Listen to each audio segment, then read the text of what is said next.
Congress government వచ్చినాక బీసీలకు చాలా బడుగు బలైన వర్గాలకి పెద్దపీట వేసింది రేవంత్ రెడ్డి గారు. రెడ్డిస్ కి ఫస్ట్ ప్రయారిటీ అనే మాట ఉంది. బీసీలకు ఎక్కడ అన్యాయం చేయలేదు కాంగ్రెస్ పార్టీ. 10 ఏళ్ళు టీఆర్ఎస్ గవర్నమెంట్ లో బీసీలకు ఏమి జరగలేదు. వనపర్తి జిల్లా బీసీ వింగ్ జిల్లా అధ్యక్షులు కోట్ల రవి గారు ఉన్నారు, మాట్లాడదాం. రవి గారు, ఎవరిని నమ్ముకుంటే, ఏ పార్టీని నమ్ముకుంటే ఇంకా వనపర్తి రూపురేఖలు కానీ వనపర్తిలో అభివృద్ధి కానీ జరుగుతుంది? ఒక బీసీ నేతగా చెప్పండి మీరు. ఇప్పుడు నేను మీకు ఈ ఛానల్ ద్వారా తెలియజేయడం ఏమనగా, ఒకటే 10 ఏళ్ళు టీఆర్ఎస్ గవర్నమెంట్లో బీసీలకు ఏం జరగలేదు. ఇప్పుడున్న టీఆర్ఎస్ మన కాంగ్రెస్ గవర్నమెంట్ వచ్చినాక బీసీలకు చాలా బడుగు బలైన వర్గాలకి పెద్దపీట వేసింది రేవంత్ రెడ్డి గారు అని నేను ఛానల్ ద్వారా తెలియజేస్తున్నాను. ఇప్పుడు బీసీలో కూడా ఎన్నో సంఘాలుగా విడిపోయిండ్రు. ఒక నేతకు ఒక టీం ఉంది, ఒక నేతకు ఒక టీం ఉంది. ఒకరి వాయిస్ గట్టిగా ఒకసారి వినిపిస్తుంది, ఒకసారి వినిపించదు. ఆ బీసీ నేతల్లోనే ఐక్యత లేదు అనే మాట నిజం. ఎందుకనంటే ఒక తాటి మీద ఎప్పుడు ఎక్కడ ఎవరు కనిపించట్లేదు బీసీ వింగ్ నేతలందరూ కూడా.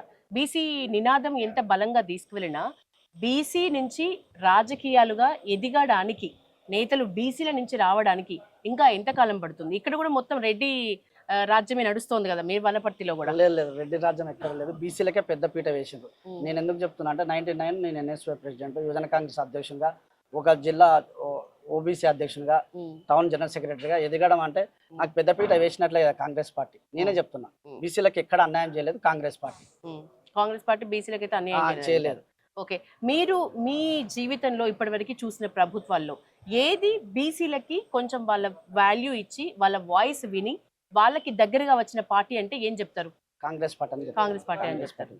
రేవంత్ రెడ్డి వచ్చినాక బీసీలకు పెద్దపీట వేయడం జరిగింది. ఓకే, మీ వింగ్ ఎంతమంది ఉంటారు? మీరు మీ టీం గురించి చెప్పండి. ఇక్కడ వనపర్తి నియోజకవర్గం దాదాపు మా 33 వార్డులో మా టీం ఉంది. టౌన్ అధ్యక్షుడు ఉన్నాడు, మండల అధ్యక్షులు ఉన్నారు.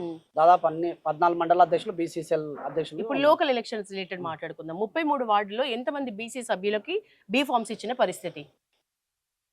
దాదాపు బీసీలు ఎవరైతే ఎక్కడైతే క్యాండిడేట్ గెలిచే క్యాండిడేట్ ఉంటాడో అక్కడ తప్పకుండా తూడి మెగారెడ్డి గారు ప్రతి ఒక్కరికి ఎక్కడ గెలిచే గుర్రాలకి అక్కడ సీట్లు. రెడ్డిస్ కి ఫస్ట్ ప్రయారిటీ అనే మాట ఉంది. ఎక్కడ లేదు, రెడ్డిస్ కి ఎక్కడ లేదు. మెగారెడ్డి గారు ఎవరైతే పార్టీకి పనిచేశారో వాళ్ళకి తప్పకుండా పెద్దపీట వేసిన నేను చెప్తున్నాను. ఓకే, మీరు ఒక బీసీ నేత. ఓకే, మీ ముందున్న ప్రధాన సవాళ్ళు అంటే ఏంటి? ఒక బీసీ నేతకి ఇప్పటి వరకు మీ దగ్గరకు వచ్చిన బీసీ రిలేటెడ్ సమస్యలు అంటే ఏమున్నాయి?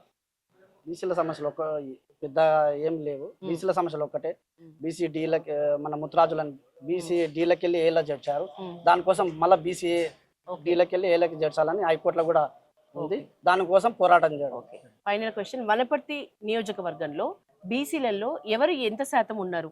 ఎక్కువ ఏ వాళ్ళు ఉన్నారు? ఏ వర్గం వాళ్ళు ఉన్నారు? ఎక్కువ ముత్తరాజులు, తర్వాత గౌడ్స్ ఉన్నారు, యాదవ్స్ ఉన్నారు, సాగర్స్ ఉన్నారు, అన్ని అనేక కులాలు.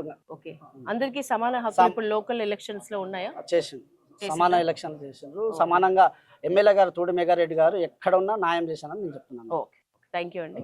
ఇది ఎమ్మెల్యే అయితే అందరి వాయిస్ వింటారు, అందుబాటులో ఉంటారు. ముఖ్యంగా సమన్యాయం, బీసీలకు సమన్యాయం చేస్తున్నారు.